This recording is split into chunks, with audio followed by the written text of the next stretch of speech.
दारू आहे, पत्ते आहे, अलग चुकीच्या सगळ्या गोष्टीमध्ये वळतात. मला खूप आभार व्यक्त करावं वाटतं ईश्वराचे की दयाराम भाऊ राठोडमध्ये कुठलाही असा निगेटिव्ह बदल मला पाहायला मिळाला नाही. एक दीड 2-2.5 लाख रुपयाचं नुकसान झालं त्या मासोळ्याच्या याच्यामध्ये, बियाणं केलं खराब झालं तरी माणूस नाही बदलला. हा पहिला माणूस पाहिला मी आपल्या या एरियात. असे भेटले मला, फार कमी भेटले, पण तिकडल्या एरियातला पहिला माणूस.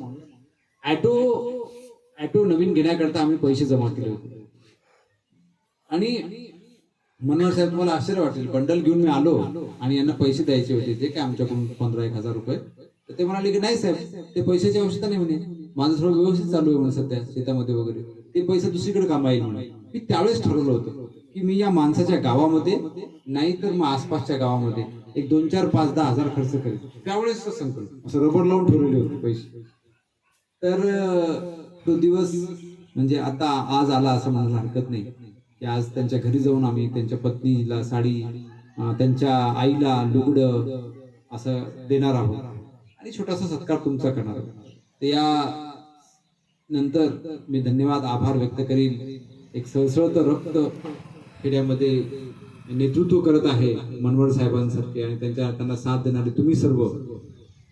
काय होते, एवढे पण लोक एका ठिकाणी येत नाही. हा चमत्कार पाणी फाउंडेशनचा आहे, मी मानतो. त्यांच्यासाठी एकदा पुन्हा टाळ्या वाजवा. पण माणसं चांगल्या कामात बसायलाच तयार नाही. आपण त्यांना या म्हटलं तर तिकडे बिड्या फुकत बसतील, फालतूच्या गप्पा करत बसतील, फालतूच्या रील्स पाहतील. रील्स बोलते ना उसको, मोबाइल, वो रील्स देखते बैठेंगे सारे, लेकिन अच्छा कुछ करने का रहा तो नहीं आए. तो आप सबका मैं आभार व्यक्त करता हूँ कि आपने मनवर साहब जैसे लोगों के साथ नेतृत्व स्वीकार करके उनके विचारों को आप सुन रहे हैं. हमारे दयाराम जी राठौड़, उनको भी साथ में लिया आपने, है ना. तो काम निश्चित होगा, विकास होगा, विकास होगा, विश्वास रखिए, है ना. अल्लाह ताला बहुत बड़ा है. ईश्वर जो है ना, देव, निसर्ग खूप मोठा आहे. तो पहिले ना खूप तापवतो आणि जमीन तापल्यानंतर ज्या वर्षी जमीन खूप तापते ना, त्या वर्षी पाऊस खूप येतो. असंच आयुष्य आहे. हेच आपल्याला तुकाराम महाराजांनी सांगितलेलं आहे, हेच ज्ञानेश्वर महाराजांनी सांगितलं आहे ना. सगळे जे जीवनात घडलेले आहेत, डॉक्टर बाबासाहेब आंबेडकर, B.R. आंबेडकर पासून महात्मा फुलेपर्यंत, शिवाजी महाराजांपासून तिकडे कोणी पण घ्या, हे सर्वच्या सर्व मेहनतीने पुढे गेलेले आहे. There is no shortcut for success, है ना. एकदम जल्दी से बड़ा बनने का कोई रास्ता नहीं. वो जो रास्ता आपको दिख रहा है वो गलत है, वो फसाने का रास्ता है आणि ते टिकत नाही. मग माणूस वेगवेगळ्या मार्गाने तो पैसा निघून जातो. हे सब तुम्ही चांगल्या मार्गावर पकडून आहात. मी पुनश्च एकदा स्वराज्य गटाचे प्रभारी मुख्य मनवरजी, त्यांची टीम आणि या मंचावर बसलेले आदरणीय दोन्ही व्यक्तिमत्व, या गावात काही कारणामुळे जे येऊ शकले नाही, या सगळ्यांच्या प्रति मी नतमस्तक होतो. तुम्ही उन्हात अनात, मला माहित आहे ती प्रोसेस किती कठीण आहे, एवढं सोपं नाही आहे. जायचं मंगळूरला, पुन्हा यायचं, ते गट, हे JCB आला नाही आला, पेट्रोल, ऍडजस्टमेंट, कागद, अधिकारी भेटणं, त्या लोकांकडे जाणं, है ना. हे सगळा प्रवास एवढा सोपा नाहीये. आणि मी 3 तलावाचे कामं केलेले आहेत. 3 तलावाचे कामं करताना कुठल्याही संस्थेची मी मदत घेतलेली नाहीये. आम जनतेकडून पैसा जमा करून आम्ही काम केलेले आहे. आणि त्याच्यात पण आमच्या ऑल इंडिया रेकॉर्ड्स आहेत. ऑल इंडिया 1, 2 असे आम्ही ऑल इंडिया रेकॉर्ड्स केले कमी वेळेमध्ये. आम्ही एका ठिकाणी लोकसहभागातून 400 ट्रॅक्टर मुरुम टाकून 2 छोटे पाईप, सिमेंट पाईपचे कॉन्क्रीट टाकून पूल बनवून 51 तासात 4.25 किलोमीटरचा रोड होण्याचा आम्ही रेकॉर्ड. 51 तासात 400 ट्रॅक्टर मुरुम, 2 छोटे पूल रेडी करून 51 तासात उद्घाटन झालं त्या रोडचं. लोक सहभागातून. बोरवा. मी तुम्हाला सांगू इच्छितो, हे मोठेपणा सांगायसाठी ते इथे आलो नाही, इथे काही मला काही स्वार्थ नाही, पण मला एवढं सांगायचं की तुमच्यासोबत पाणी फाउंडेशन आहे, म्हणजे तुम्ही आणखी जास्त पळू शकता. आम्ही 3 तलावाचे कामं जे केले 2016 मध्ये केले, 17 मध्ये, 2016 मध्ये 2 केले, 17 मध्ये 1 केलं. 3 तलाव माझ्या शहरामध्ये. आणि ज्या माझ्या शहराला वाशिमला जे पाणी सप्लाय होतं ते एकबुर्जी डॅम, मागच्या 20 वर्षापासून आमच्या इथे 8 दिवसांनी, 9 दिवसांनी, कधी कधी 12 दिवसांनी नळ येतात. त्याच्याकरता आरडाओरड झाली. भाषणात मी किती वेळा बोललो, लीडर लोकांना भेटलो, काही फरक नाही पडला. मग मी न बोलता, न भाषणबाजी करता सरळ काम सुरू केलं. आणि 10 रात्र 10 दिवसामध्ये 7,500 ट्रॅक्टर गाळ लोकसहभागातून काढण्याचा विचार केला. 7,500 ट्रॅक्टर गाळ 1 रुपये शासनाचा न घेता, जीसीपी न घेता, कुठल्याही फाउंडेशनची कुठलीही काही मदत न घेता लोकसहभागातून हे काम आम्ही घडवतो.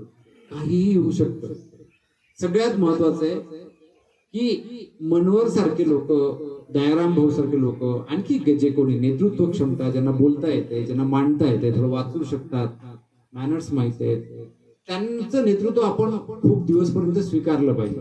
हा, ते जर फसवत असतील, तुम्हाला तुमचा वापर करून घेत असतील, आता 18 पासून हा माणूस बदलला नाही, आता काय बदलते, आता बदलायचा चान्स नाही.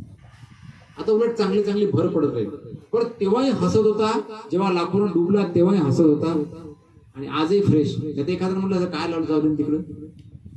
तर अशा लोकांच्या संपर्कात राहून यांचं जेव्हा चुकत आहे तेव्हा एकट्यामध्ये घ्यायचं आणि मनोहर दादा तुम्ही असं काही बोलायला नव्हतं पाहिजे, असं जर असं तर त्यांच्या लक्षात येऊन जाणार, हो यार चुकीने बोललो, जर टेन्शनमध्ये होतो, साहेब लोक आले होते, असं झालं, मिटवायचं तिथे काय तिथं मिटवायचं है ना. एवढंसं फाटलं तर त्याला तेव्हाच शिवायचं, म्हणजे जास्त फाटत नाही, तर माणसाचा विकास होतो. ठीक आहे मित्रांनो, तुमचा सत्कार मी सगळ्यांचा छोटासा करणार आहे. का करणार आहे बघा, का करणार आहे? तुम्ही गाळ काढला वगैरे बरोबर आहे, पण सगळ्यात महत्वाचं काय, तुम्ही गाळ काढत असताना ज्या चक्रा मारल्या, उन्हाताना तिथे गेले, किंवा ट्रॅक्टरचा ड्रायव्हर असेल, हे कमी पैशात केलं असेल, उधार ठेवलं असेल, लय भानगडीचे काम आहे तिथे, तर हे भानगडी करताना बायको नाराज झाली असेल, मायबापाला वाटलं असेल काय लावलंय ना झंझट उन्हाताना, त्या लोकांना हे कळायला पाहिजे की इथून जवळपास 60-70 किलोमीटरवरचा वाशिम मधला एक सामाजिक कार्यकर्ता इथे येतो कार घेऊन आपल्या खर्चानं आणि त्याच्या मित्राच्या परिवाराच्या सगळ्यांच्या खर्चाने आणि सत्कार करतो, म्हणजे आपलं पोरग किंवा आपला नवरा काहीतरी चांगलं काम करतो. आम्ही दयाराम भाऊ राठोडचा भव्य सत्कार केला, अनेक ठिकाणी बोलावलं होतं, कलेक्टरच्या बाजूला बसलो होतो त्यांना, रिव्हॉल्विंग चेअरवर मीटिंग मध्ये, कलेक्टर साहेबाच्या अध्यक्षतेखालीच्या चेअर होत्या बरोबर मीटिंग मध्ये, त्यांचे एक मित्र पण आले होते. का ते फोटो व्हायरल झाले पाहिजे की जो माणूस सन्मार्गाचा हे चांगल्या मार्गावर चालतोय, चांगलं काम करतोय, त्या माणसाला बाजूला बसायचं काम पडलं, एकदम जवळ कलेक्टरच्या मीटिंग मध्ये मांडता आलं सन्मान. हे घरच्या लोकांना कळायला वेळ लागला, कारण तुम्ही हटके काम कर रहे, तुम लोग हटके काम कर रहे हो.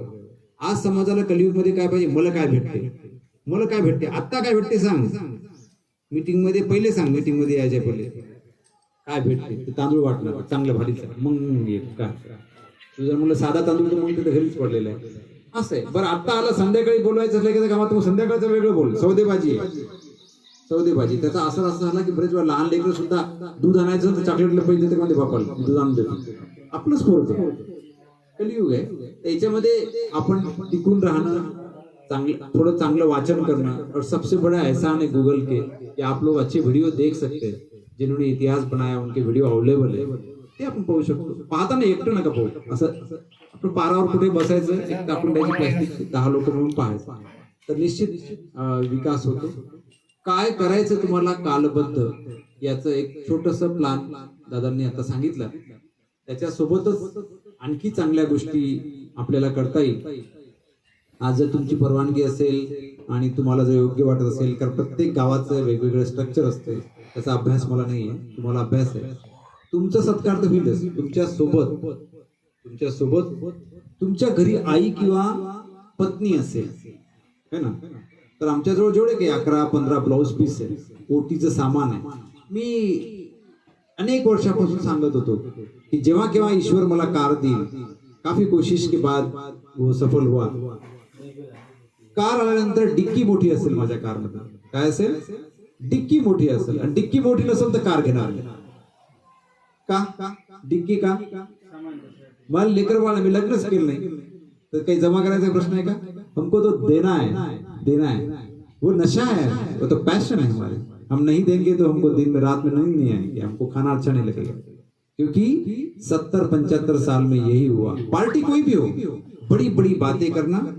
खेड्याच्या लोकांचं शिक्षण कमी असते, आता क्वालिफाईड झाले बरेच, गुगलमुळे तुम्ही थोडं अलर्ट झालेले आहात, तरी सुद्धा वेगवेगळ्या प्रकारे वेगवेगळे मार्ग अवलंबून फसवण्याचं काम, लुटण्याचं काम, ओरबडून खाण्याचं काम, प्रसंगी उलटून खाण्याचं काम या तथाकथित राजकारण्यांनी केलेलं आहे.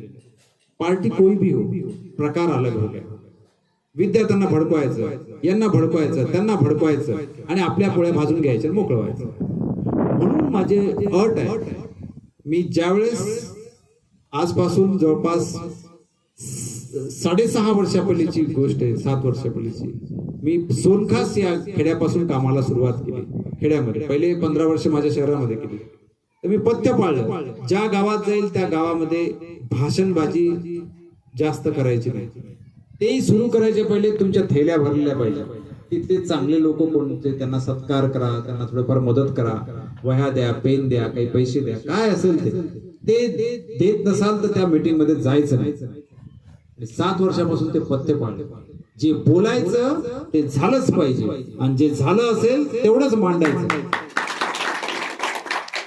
फालतूची बकबक करायची नाही, जास्त वेळ चालत नाही. हे असे पथ्य पाळले. कारण बाबा आमटे जिवंत असताना बाबांचा संपर्क आम्हाला लाभला. बाबांसोबत मी 3-4 दिवस होतो. दररोज बाबा बाहेर संध्याकाळी जेव्हा निघायचे तेव्हा थोडंसं आम्हाला सांगायचे. त्यांच्या संपर्कामध्ये आम्हाला खूप शिकायला मिळालं. माझे पहिले गुरु समाजसेवेमधले माझे वडील, जे आता 82 वर्षाचे, आजही दररोज 82व्या वर्षी स्वतः गाडी चालवतात, स्वतः 3 ते 4 तास झाडांना पाणी टाकणं आणि अनेक वेगवेगळ्या प्रकारचे नेत्रदानाचं काम ते मोक्षधाम मध्ये, स्मशानभूमीमध्ये, स्मशानभूमी पाहण्याकरता माझ्या गावामध्ये अण्णा हजारे त्यांनी भेट दिलेली आहे. डॉक्टर विजय भटकर, जगविख्यात सुपर कम्प्युटरचे जनक, असे अनेक उद्योगपती, मोठमोठे लोक स्मशान पाहण्याकरता. मनोहर साहेब, तुम्हाला आश्चर्य वाटेल, 10 लोकांनी जर इथे बसलेले एवढे खूप झाले. यांनी जर ठरवलं आपलं गाव बदलायचं, 3 वर्षाच्या आत जागतिक पातळीवर गाव जाण्याकरता वेळ लागणार. 3 वर्षाच्या आत मेरा मिशन ही है 2025 15 जून 2025 तक ये गांव या जो भी गांव निर्धार पूर्वक एक नकाशे के साथ, एक प्लान के साथ, एक डिटर्मिनेशन के साथ, एक लगन के साथ और पूरी एकता के साथ, एक विचार के साथ, समविचार के साथ, सन्मार्ग से, सद्विचार के साथ यदि आगे जाता है तो 3 साल सफिशिएंट है. 1000 days for success is sufficient. क्या आप तैयार है मेरे साथ? क्या आप तैयार है? चाहे जो हो जाएगा, हम धर्म को बीच में लाएंगे नहीं, हम जात को बीच में लाएंगे नहीं, हमारे विचारों को बीच में लाएंगे नहीं, हमारे खान पान को विचारों को बीच में लाएंगे नहीं. चाहे हम काले हो, गोरे हो, सावले हो, 3 ही प्रकार के कलर, कोई भी बात हमारे प्रगति के बीच में आएगी नहीं. जो भी बीच में आएगा, हमारा विरोध करेगा, उसको हम नतमस्तक पैर पड़ेंगे. तू मोटा तो आप बाप मोटा. जो हमारी आपस में कुछ गलतियां होंगी, गडबड होगी, उसको आपस में मिटाएंगे. साधे साधे फॉर्म्युले आणि या फॉर्म्युल्यावरच आपण जागतिक लेवलला जाऊ शकतो. आपल्याजवळ 3 वर्ष आहे. 15 जून 2025 का सपना लिख के रखिए यहाँ पर, कहीं पर भी. 15 जून 2025, उस दिन तक 1000 दिन पूरे हो जाएंगे हमारे कार्यक्रम के संकल्प को. उस दिन तक हम विश्व लेवल पे इस गांव को ले जाएंगे. कौन ले जाएगा? आप. मैं कोई पद पे हो क्या? नहीं, मैं एक सामान्य पैदल घूमने वाला एक कार्यकर्ता हूँ. लेकिन आपका मार्गदर्शन हमको रहेगा और हमारा जो भी जिस मार्ग पे हम चले 21 साल, 31 जुलाई 2023 को मुझे 21 साल पूरे हो जाएंगे. पूरा समय राष्ट्र सेवा में लगाकर. मैं पहले पार्ट टाइम समाज सेवा कर रहे थे 10-12 वर्ष और थोड़ा कमाता था. फिर समझ में आया कि ये काम नहीं चलेगा. राष्ट्र, राज्य और जिला बदलना बहुत बड़ी बात होगी. एक छोटा सा प्रोजेक्ट भी सक्सेस करना है तो जिंदगी बहुत अधूरी होती है, जिंदगी बहुत छोटी होती है. तो हमने सब छोड़ दिया. गुरु पूर्णिमा के दिन जुलाई महीने में हमने सब छोड़ दिया और पूरा समय राष्ट्र के लिए देने का निर्णय लिया. अभी जुलाई महीने में, अगले महीने में मुझे 21 साल पूरे हो जाएंगे समाज सेवा में. समाज सेवा भी शब्द मैं आपको समझने के लिए बोल रहा हूँ, बड़ा दिक्कत जाती है बोलने के लिए, क्योंकि समाज सेवा भी शब्द मुझे थोड़ा नहीं डाइजेस्ट होता है. क्योंकि ये मेरा कर्तव्य है. जिस भूमि पे मैं पैदा हुआ हूँ, जिस भूमि का पानी मैंने पिया है, अन्न ग्रहण किया है, वहां की सांस में ले रहा हूँ, उस जिले के प्रति, उस गांव के प्रति नतमस्तक होना, उसके लिए खून नौछार कर देना, अपने शरीर को नौछार कर देना, अपने जीवन का जो भी समय है, जो भी पैसा है वहां लगाना कोई एहसान की बात नहीं है. मैं पहले राष्ट्र कर्तव्य शब्द का यूज करता था. राष्ट्र कर्तव्य तो किसी को समझ में नहीं आता. तुम्हें क्या करता? मैं राष्ट्र कर्तव्य. म्हणजे काय ऐसे बार बार पूछते थे, इसलिए मैं सीधा बोल रहा हूँ, मैं समाज सेवक है यार। लेकिन बड़ा दिक्कत जाती है बोलते समय, क्योंकि हम हमारी माँ की क्या सेवा करेंगे, हमारा कर्तव्य है वो। तर मला असं वाटतं की तुम्ही न बोलता या गावातला गाळ, जो की जवळपास 33-35 वर्षापासून गाळ काढलेला आहे, तो गाळ काढण्याची सुरुवात केली आहे। माझ्याजवळ जी माहिती आहे त्यानुसार आणखी तुम्हाला पुढच्या वर्षी खूपच प्लॅनिंगने ताकदीने पुढे लागेल, कारण काम पूर्ण करायचंय, काम आणखी अर्धवट आहे। पण जे केलेलं आहे ते जगाला कळायला पाहिजे। काय करायचंय, आजच काम करायचं, लिहायचे कॅप्शन लिहून तुमचे फोटो व्हायरल करा। काय कॅप्शन मध्ये कमीत कमी शब्दात आलं पाहिजे, वाशिमचे समाजसेवक हे आले होते, यांनी आमचा या कामासाठी सत्कार केला। आणि 15 जून 2025 पर्यंत आम्ही आमचा विकास तर करू, पहले बेस महत्व का है। मैं हमेशा दयाराम से बात करता हूँ, क्या भाई कैसा चल रहा है, बाल बच्चे भूखे रह के अपने को काम नहीं करना। आम्ही कधी म्हटलं नाही, मी लग्न केलेलं नाही, माझं वय 53 आहे, माझं वय 53 है। अन्ना हजारे ने शादी नहीं किया, लेकिन अन्ना हजारे मेरे घर पे आए थे, मैं उनके घर पे गया था, मैं उनके लिए, हम जब आंदोलन में जेल में भी थे कुछ समय के लिए, लेकिन अन्ना भी हमेशा कहते हैं कि तुम्हें लग्न करा। मैं भी हमेशा कहता हूँ आप शादी करो, 2 बच्चे रखो, उनके लिए भी कमाओ, उनको पढ़ाओ, उन्हाळ्याच्या सुट्टीमध्ये थोड़ा फिरायला घेऊन जा, महाबळेश्वर वगैरह, थोड़ा पैसा ज्यादा है तो दुबई घुमाओ, सब करो, अच्छे कपड़े पहनो, सारा करो। लेकिन ये करते समय मेरे समय का 10% समय और मेरे इनकम का 10% मेरे जिस गांव की मट्टी में मैं रहता हूं वहां लगना चाहिए, ये निर्णय करो। अरे 10% भी तुम्हारा समय और तुम्हारा इनकम का पैसा, वो मजूर हो या ऑटो ड्राइवर हो या कोई करोड़पति हो, फार्मूला सेम, कम से कम दशांश। हमारे ऋषि मुनियों ने हजारों साल पहले लिख के रखा हो, शब्द है दशांश। आप कहीं भी जाइए, आप मुस्लिम धर्म के धर्म ग्रंथों को पढ़िए, हिंदू धर्म के धर्म ग्रंथों को पढ़िए, कहाँ जकात शब्द है, कहाँ दान शब्द है, कहाँ सिख धर्म में अलग शब्द है, लेकिन अर्थ एक ही है। और फिर वो उतना दान आप नहीं कर सकते हो, उतना दान नहीं कर सकते हो, तो मुझे लगता है ये जो रास्ते पे घूमने वाले कुत्ते और डुक्कर है ना, इनसे भी बदतर जिंदगी हमारी है, इससे भी बदतर जिंदगी हमारी है। जानवर से भी निपित्तर हम हो गए, जानवर से भी निपित्तर हो गए, और हमको ऐसा बनना नहीं है और नहीं बनेंगे हम, क्योंकि हम निर्धार पूर्वक हमने ये काम किया है और उसको आगे बढ़ाना है। निश्चित तौर पे मैं थोड़ी देर आगे भी बात करूंगा, लेकिन मुझे लगता है कि आप जहां बैठे हो वहां पर ही हम आपका सत्कार करेंगे, ताकि समय बचेगा। कंबाइन फोटो भी निकालेंगे आपके साथ में, एक एक आएंगे, एक एक का नाम लेंगे तो बहुत वक्त जाएगा उसमें, बरोबर दयाराम भाऊ, तुम्हाला काय वाटतं? हाँ।